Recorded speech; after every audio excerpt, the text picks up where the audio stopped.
সাভারের রানা প্লাজা ধসের ১২ বছর আজ। ঘটনার এক যুগ পেরিয়ে গেলেও উপযুক্ত ক্ষতিপূরণ পাননি ক্ষতিগ্রস্ত শ্রমিক ও তাদের পরিবার। এখন পর্যন্ত দুর্ঘটনার পর দায়ের করা মামলা নিষ্পত্তি হয়নি। ওয়ালটন মাইক্রোওয়েভ ওভেনের খাবার গরম রাখে দীর্ঘ সময় ধরে। Walton microwave oven. পোশাক শ্রমিক সালমা বেগম কাজ করতেন রানা প্লাজার ৮ম তলায় নিউ স্টাইল লিমিটেডে।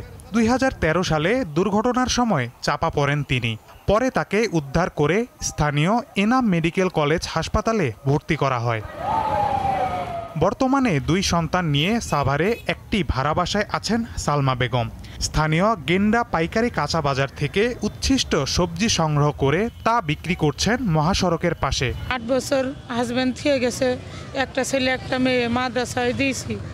ওদের মনে করেন যে ঠিকভাবে লেখাপড়াও করাইতে পারি না আমি। আজ কয় বছর ধরে কোনো জায়গাতে কোনো কিছুই পাইনি। এই যে ৫-৭ বছরে এখানে ভাগা বেচতে আসি, একটা মানুষও আসে খোঁজ নিলে না যে আসলেই তো কিন্তু ওষুধ নিয়ে যায়, কি অবস্থায় আছে না আছে। শুধু সালমা নন, তার মতো আরও অনেক আহত শ্রমিকদের অভিযোগ তারাও পর্যাপ্ত ক্ষতিপূরণ পাননি। ন্যায্য বিচার এ পর্যন্ত পাইলাম না। ন্যায্য আমরা যে শারীরিকভাবে যে ক্ষতিপূরণটা এটাও আমরা পাইলাম না। যেটা কোনো বিচার নাই, কোনো কিছুই নাই, এটাই আর শুনিয়ে লাভ কি আর শুনিয়ে লাভ। এদিকে শ্রমিক নেতারা বলছেন রানা প্লাজা ধ্বংসের ১২ বছর হয়ে গেলেও দোষীদের এখনো বিচার হয়নি।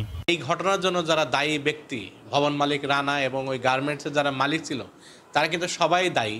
তো তাদেরকেও বিচারের আওতায় তাদের বিচার নিশ্চিত করা হয়নি এবং শাস্তিও নিশ্চিত করা হয়নি। ২০১৩ সালের ২৪ এপ্রিল সাভারের ৯ তলা ভবন রানা প্লাজা ধসে পড়েছিল। ইট কংক্রিটের নিচে চাপা পড়ে মৃত্যু হয় ১,১৩৮ জন শ্রমিকের, আহত হন সহস্রাধিক শ্রমিক।